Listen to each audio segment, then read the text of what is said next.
बचपन की मुँहबोली बहन क्यों पागल हुई और भाई ने उसके साथ क्या किया। पार्थ, जरा इधर आना बेटे। सानवी जी ने अपने बेटे को आवाज़ दी। क्या हुआ मम्मा? पार्थ ने स्टोर रूम में आते हुए पूछा। जरा ये सबसे ऊपर के खाने में रखा हुआ संदूक तो उतारो, सानवी जी ने कहा। संदूक उतारते हुए पार्थ बोला, क्या रखा है इसमें मम्मा, जो ये इतना भारी है? इसमें मेरे, तुम्हारे, हम सबके जीवन की मीठी मीठी सी यादें हैं। पुराने एल्बम, तुम्हारे बचपन के खिलौने कपड़े, सानवी जी मुस्कुराते हुए बोली। पार्थ ने संदूक में रखे कुछ एल्बम्स निकालते हुए कहा, अरे वाह, मैं भी तो देखूं। एक एल्बम के पन्ने पलटते हुए सहसा एक तस्वीर पर पार्थ की नज़र रुक गई। उस तस्वीर में 1 साल के पार्थ को 13-14 साल की एक लड़की राखी बांध रही थी। दोनों ही उस तस्वीर में बड़े प्यारे लग रहे थे। ये कौन है मम्मा? मुझे कुछ याद नहीं आ रहा इनके बारे में, तस्वीर दिखाते हुए पार्थ ने पूछा। सानवी ने कहा, अरे ये हमारी पुरानी कामवाली मुन्नी की बेटी काजल है। ये फ़ोटो तब की है जब तू 1 साल का था। राखी का त्यौहार था। काजल तुझे छोटे भाई जैसा ही स्नेह करती थी, तो मैंने बोला कि वही बांध दे तुझे राखी, क्योंकि और कोई बहन तो थी नहीं तेरी। मुन्नी भी तुझे बहुत प्यार करती थी, तुझे लल्ला कहकर बुलाती थी। दोनों माँ बेटी। ये राखी भी काजल ने खुद बनाई थी। अरे वाह, तस्वीर देखकर ही लग रहा है वो मुझे कितना स्नेह करती होंगी। अभी कहाँ रहती हैं काजल दीदी? पार्थ ने पूछा। संदूक में रखी और चीज़ें देखते हुए सानवी जी बोलीं, इन लोगों में तो कम उम्र में ही शादी हो जाती है, तो अपने ससुराल में ही होगी। उस मोहल्ले को छोड़े 25 बरस बीत गए, फिर मुलाकात भी नहीं हुई किसी से। अब तो बड़े बड़े बच्चे होंगे इसके। अपने माँ की बात सुनते हुए पार्थ ने कहा, देखो ना मम्मा, अगले ही महीने राखी है। कितने अच्छे वक्त पर ये तस्वीर मिली मुझे और पता चला कि मेरी भी कोई बहन है। इस बार मैं अपनी कलाई सूनी नहीं रहने दूंगा। अभी जाता हूँ काजल दीदी की माँ से उनके ससुराल का पता लेने। तेरा इतना मन है तो जा, पर खाने के वक्त आ जाना, सानवी ने कहा और वापस अपने काम में लग गई। उधर पार्थ कुछ ही देर में उस मोहल्ले में खड़ा था जहाँ वो कभी रहते थे। उनकी पुरानी काम वाली मुन्नी, जो काजल की माँ थी, वो भी वहीं रहा करती थी। लोगों से पूछते पूछते आखिर पार्थ मुन्नी के घर पहुंच ही गया और दरवाजे पर दस्तक दी। आवाज़ सुनकर लगभग 10 बरस की एक लड़की ने दरवाज़ा खोला। काजल दीदी की माँ यहीं रहती हैं? पार्थ ने पूछा। कौन है गुड़िया? उस लड़की को किनारे कर एक बूढ़ी सी महिला आकर दरवाजे पर खड़ी हो गई और कौतूहल से पार्थ को देखने लगी। इससे पहले कि वो कुछ पूछती, पार्थ ने कहा, आप ही मुन्नी मौसी हैं? मुन्नी तो मैं ही हूँ, पर आप कौन हैं? मुन्नी ने हैरत से पूछा। मुन्नी के पैर छूते हुए पार्थ ने कहा, मैं पार्थ, मेरा मतलब आपका लल्ला। कुछ याद आया? दिमाग पर जोर डालते हुए सहसा मुन्नी को पार्थ और उसका परिवार याद आ गया। पार्थ के सर पर हाथ रखते हुए वो रो पड़ी। मुन्नी के आंसू पोंछते हुए पार्थ ने कहा, इतने बरस बाद आपका लल्ला आपसे मिलने आया है और आप रो रही हैं। चलिए मुस्कुराइए और मुझे घर में तो आने दीजिए। सारी बातें क्या दरवाजे पर ही कर लेंगी? अरे हाँ हाँ लल्ला, आओ ना, लेकिन ये घर तुम्हारे बैठने लायक नहीं बेटा, मुन्नी हिचकते हुए बोली। ऐसा कुछ भी नहीं है मौसी, कहते हुए पार्थ घर के अंदर चला गया। वो लड़की गुड़िया जिसने दरवाज़ा खोला था, हैरान सी इन दोनों की बातें सुन रही थी। जब मुन्नी ने उसे कहा, जा मामा जी के लिए कुर्सी तो ला, तब पार्थ का ध्यान गुड़िया की तरफ गया। मामा जी शब्द सुनते ही पार्थ ने पूछा, अरे क्या ये काजल दीदी की बेटी है? मतलब दीदी ससुराल से आई हुई हैं? वो अभागी क्या आएगी ससुराल से लल्ला, यहीं रहती है अपने बेटी के साथ। कहते हुए मुन्नी की आवाज़ भर आ गई। आप ऐसा क्यों कह रही हैं मौसी? पार्थ ने हैरानी से पूछा। तब मुन्नी ने किसी तरह खुद को संयत करते हुए बताया, हमारे यहाँ 16 बरस की होते होते लड़कियों की शादी कर देना अच्छा मानते हैं। लेकिन काजल के गहरे रंग के कारण कोई लड़का इसे पसंद ही नहीं करता था। जब ये 20 पार कर गई तब आखिरकार हार कर हमने एक बड़े उम्र के लड़के से इसकी शादी कर दी ताकि समाज में ताने ना मिलें। लेकिन वही हमारी सबसे बड़ी गलती बन गई। वो आदमी नशे की लत का शिकार था और नशे में रोज़ रात इसके साथ मारपीट करता था। कई कई दिन इसे भूखा छोड़ देता था। फिर भी इसने हमें कुछ नहीं बताया और चुपचाप सहती रही। किसी तरह दिन कट रहे थे। अक्सर कई कई दिनों के लिए घर से भाग जाता। पूरे 10 बरस बाद गुड़िया का जन्म हुआ। तब लगा कि शायद सब ठीक हो जाएगा। लेकिन एक तो इतने सालों के बाद संतान का जन्म, और वो भी बेटी। ये खबर सुनते ही ना जाने उस आदमी पर कैसा खून सवार हो गया कि उसने मेरी फूल सी बच्ची का सर दीवार से भिड़ा दिया। दिमाग पर चोट लगने के असर से मेरी कजली पागल हो गई। तब यहाँ सबसे झगड़ा करके मैं उसे और उसकी बेटी को लेकर आ गई। कैसे मरने के लिए छोड़ देती लल्ला, है तो मेरा ही खून। मुन्नी की बातें सुनकर पार्थ रो पड़ा।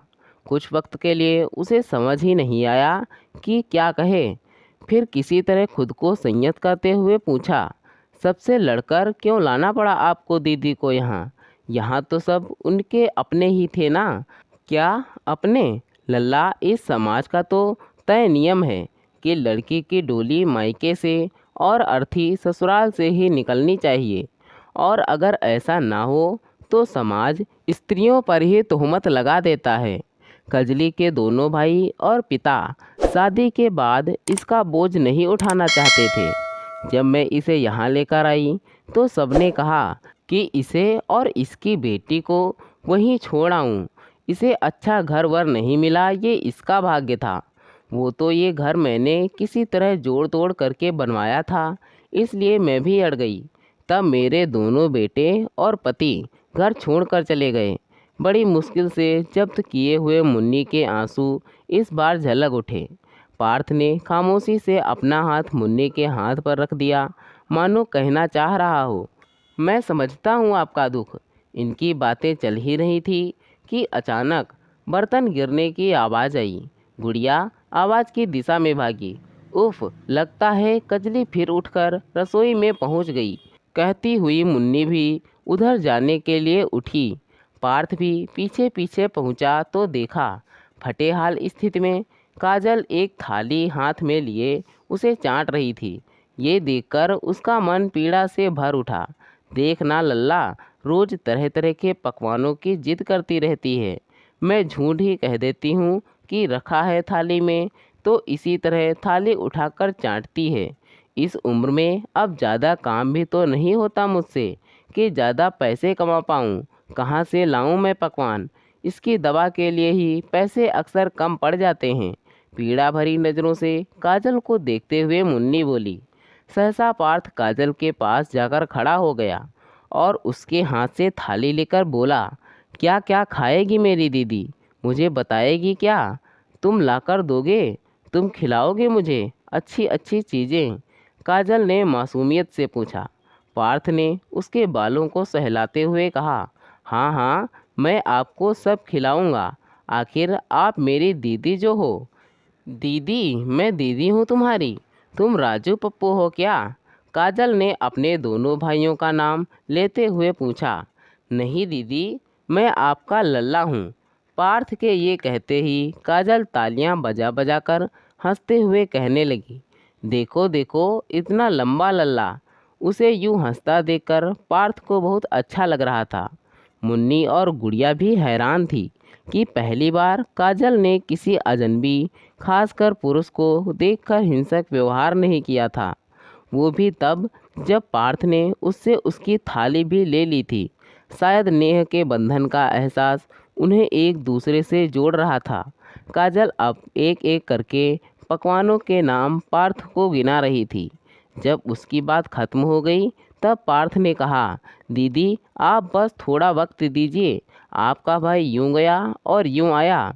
मुन्नी पार्थ को रोकती रह गई, लेकिन वो निकल गया। अपने घर पर फ़ोन करके उसने कह दिया कि उसे आने में शाम हो जाएगी। सानवी जी ने कारण पूछा तो पार्थ ने कहा, फ़ोन पर नहीं बता पाऊंगा मम्मा, आकर बताता हूँ सब। 1 घंटे बाद शहर के सबसे अच्छे रेस्टोरेंट से वो काजल की बताई हुई सारी चीज़ें और सबके लिए नए कपड़े लेकर हाजिर था। लेकिन तब तक काजल दवा के असर से सो चुकी थी। उसके जागने का इंतज़ार करते हुए पार्थ वहीं रुका हुआ था। हिम्मत करके उसने मुन्नी से पूछा, मौसी, दीदी इस तरह फटे पुराने कपड़ों में, बिखरे बालों में क्यों रहती है? बेटा, हमने बहुत कोशिश की इसे ढंग से रखने की, लेकिन अच्छे कपड़े देखते ही ये मारपीट करने लगती है। एक रात नींद में ही किसी तरह इसकी चोटी कर दी, तो जगने पर इसने रोते हुए अपने बाल ही जला दिए। इसलिए अब हमने जिद करना ही छोड़ दिया है, मुन्नी ने बेबसी से कहा। एक पैकेट मुन्नी के हाथ में रखते हुए पार्थ बोला, आप कहें तो मैं एक बार कोशिश करूं? मुन्नी ने देखा उस पैकेट में काजल के साथ साथ गुड़िया और उसके लिए नए कपड़े थे। नहीं लल्ला, मैं तुझसे ये सब नहीं ले सकती, तू कोशिश कर, लेकिन मैं उसके लिए इसके पुराने सही सलामत कपड़े निकाल देती हूँ, मुन्नी ने कहा। पार्थ पैकेट वापस लेने से मना करते हुए बोला, अच्छा क्यों नहीं ले सकती आप मुझसे? लल्ला भी कहती हैं और औपचारिकता भी निभाती हैं। वैसे भी आज पहली बार मैंने अपनी भांजी को देखा है, तो खाली हाथ अच्छा लगता है क्या? फिर दीदी ने मुझे जो राखी बांधी थी उसका तोहफा भी तो देना बनता है, ये मेरा हक है। तू तो जन्मजात जिद्दी है, बिल्कुल अपनी माँ की तरह। जा ठीक है, मैं हारी तू जीता, मुन्नी बोली। तभी काजल की आवाज़ आई, अरे लल्ला भैया तुम आ गए, कहाँ हैं पकवान, दो ना? पार्थ ने खाने के डिब्बे दिखाते हुए कहा। हाँ दीदी, सब ले आया हूँ, लेकिन खाने से पहले आपको मेरी एक बात माननी होगी। मैं सब मानूंगी, जल्दी बोलो, काजल ने डिब्बों की तरफ देखते हुए बाल सुलभ भोलेपन से कहा। जब पार्थ ने उसके हाथ में नए कपड़े और कंघी रखते हुए कहा, आपको ये कपड़े पहनने होंगे और बाल भी बनाने होंगे, मेरी अच्छी दीदी की तरह। कपड़ों और कंघी को देखते ही सहसा काजल जोरों से रो पड़ी और रोते रोते बोली, नहीं पहनने मुझे अच्छे कपड़े, नहीं बनाने बाल, फिर सब मुझे पकड़कर वहीं छोड़ाएंगे, वो बहुत मारेगा मुझे, नहीं जाऊंगी मैं। पार्थ ने काजल को संभाला और उसके आंसू पोंछते हुए कहा, अपने भाई पर भरोसा रखिए दीदी, कोई आपको कहीं नहीं भेजेगा। आप अब अपने भाई के पास रहेंगी हमेशा। आपका ये भाई किसी को भी आपके पास नहीं आने देगा। हाँ सच्ची, मैं नए कपड़े पहनूंगी, तब भी मुझे कहीं नहीं जाना होगा। तुम मेरे पास रहोगे लल्ला भैया, और अच्छा अच्छा खाना भी दोगे। झूठ तो नहीं बोल रहे हो? पार्थ की तरफ देखते हुए काजल बोली, नहीं दीदी, मैं बिल्कुल झूठ नहीं बोल रहा। आपको कहीं दूर नहीं जाना होगा, बस अपने इस भाई के घर तक चलना होगा, जो अब आपका भी घर है।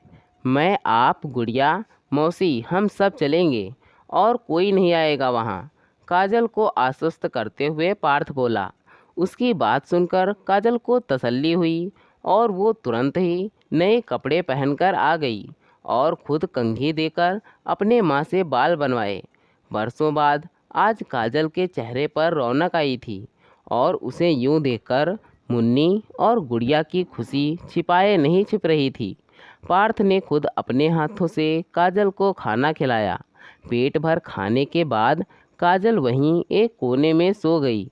आज पहली बार उसे सोने के लिए दवा की ज़रूरत नहीं पड़ी थी।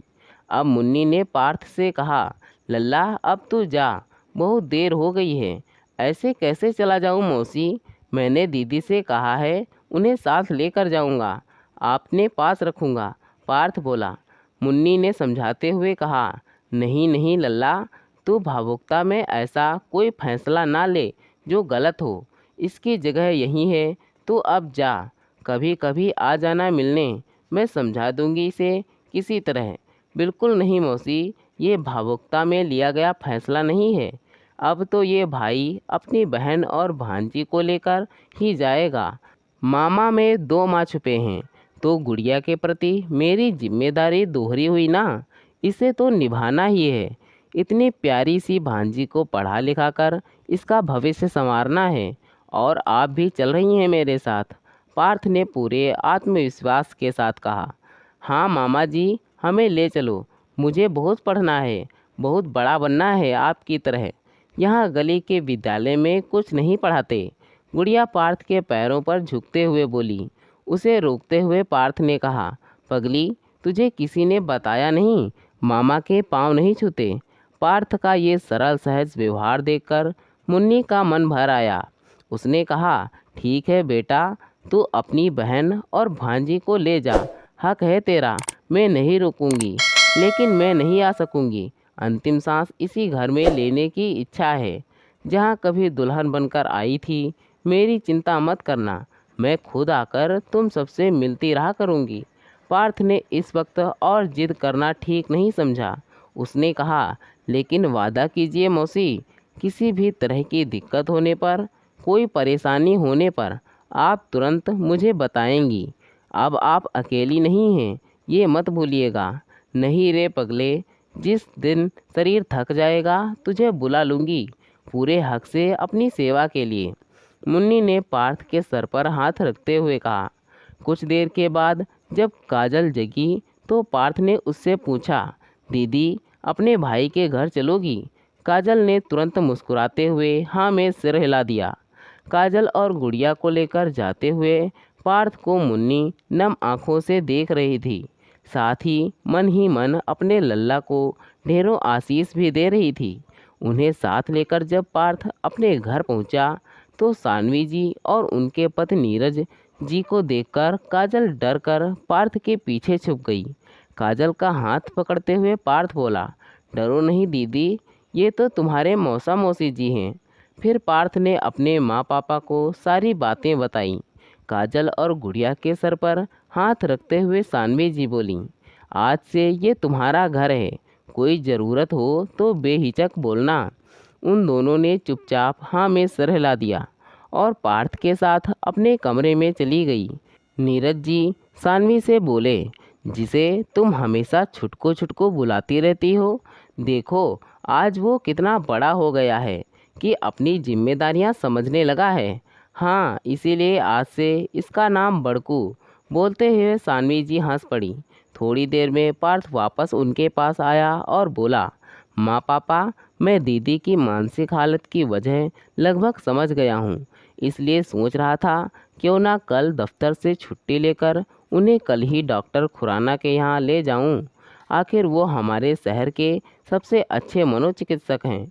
और गुड़िया के लिए सोच रहा था कि विद्यालय का अगला सत्र तो अब अगले साल से ही शुरू होगा। तब तक क्यों ना घर पर ही ट्यूटर लगाकर उसे पढ़ाएं और दाखिले के लिए तैयार करें। तुमने बिल्कुल ठीक सोचा है मेरे बेटे, हम भी हर संभव तुम्हें सहयोग देंगे, सानवी और नीरज बोले। अगले ही दिन से पार्थ ने काजल की चिकित्सा और गुड़िया की पढ़ाई शुरू करवा दी। जब भी वक्त मिलता वो खुद भी गुड़िया को पढ़ाता, उसके और काजल के साथ खेलता। उन्हें खुश देखकर वो बहुत खुश होता। अगले दिन राखी का त्यौहार था। पार्थ ने काजल से कहा, बाजार चलो दीदी, राखी नहीं खरीदोगी?